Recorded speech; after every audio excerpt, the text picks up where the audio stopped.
Hey everyone, I'm going to talk about 20 months of being a dad today. So, Nicholas is starting to become pretty difficult in a lot of ways. He's improved in some, he doesn't rip things down and be quite as crazy in some ways in regards to just tearing the house apart. But he's definitely ramped up things like unlocking doors and just wandering into places that he should not be and things like that, which I think is only going to get worse as the winter goes on because we're not going to be able to go outside and he's not going to get his energy out. So he's going to be looking for things to do that are a little more adventurous or just getting himself into trouble. He's been learning some new things, like if you ask him to point to certain body parts like his head or his nose or his feet, he can do things like that. So it's fun to play little games with him, and that keeps us both busy, I guess. But he's still a handful for sure. And we're trying to teach him patience by just saying, wait and have a little bit of patience and making him wait 5, 10, 15, 20 seconds and kind of starting with a low wait period and then expanding that out. And then hopefully over the next couple of years,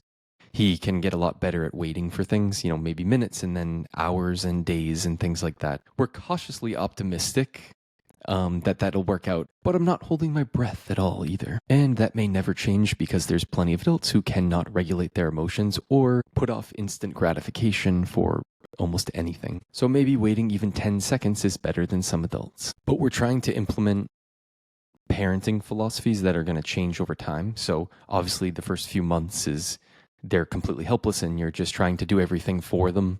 And then is maybe they hit a year or 2 years is when you start maybe implementing a little bit of that younger kid type of parenting where you set some expectations for them. They need to have some sort of patience and some sort of respect. They start getting stronger. They can hit people. Like he can wind up and now hit me in the chest by like rotating his hips like someone would do if they're throwing a punch or throwing a ball.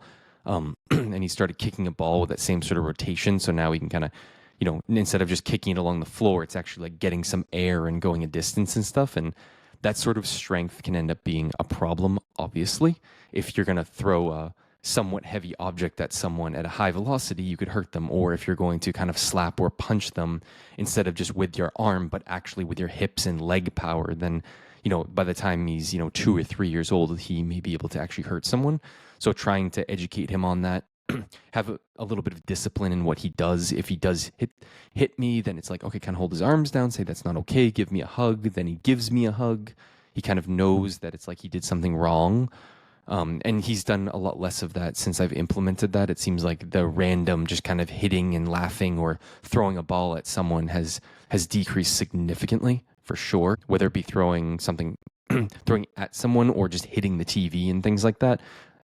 That's all almost completely gone in the last couple of months since I started implementing the way I'm approaching it. So instead of yelling at him, obviously, or reprimanding him, it's kind of like trying to calm him down, pat his back a little bit, rub his back a little bit, and then just have him give me a hug and tell him to be calm and things like that. Part of it is instructing him, and part of it is modeling it myself. Where if I have an outsized negative reaction or emotional outburst, then I doubt his reaction is going to be to do it less himself. It's probably to do it more. So we'll see how that evolves. I'm sure we're going to have to change over time, but so far some of those little strategies are working with him specifically. But every child is different, so we could have another kid and that doesn't work at all. So we'll see. That brings us into potential conflicts between my wife and I with parenting styles and things like that. My wife's probably a little bit more intense, is willing to put in twice as much effort to get 3% better results. I'm a little more practical than that, especially because the optimal result is dependent on how a kid reacts to things, and it's also an opinion. So, you could make a kid be more disciplined, but maybe they lose creativity, for example. So there's always trade-offs.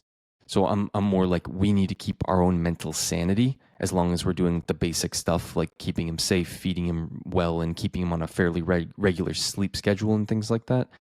I would like to maybe back off a tiny bit on the intensity so that like I said, there's more opportunities for us to relax a little bit or maintain our sanity because that's important for the relationships between everyone in the family. But we're just going to take it day by day and week by week. And obviously, as he gets older, or if we have more kids or our life circumstances change, then we're going to have to be adaptive to some extent.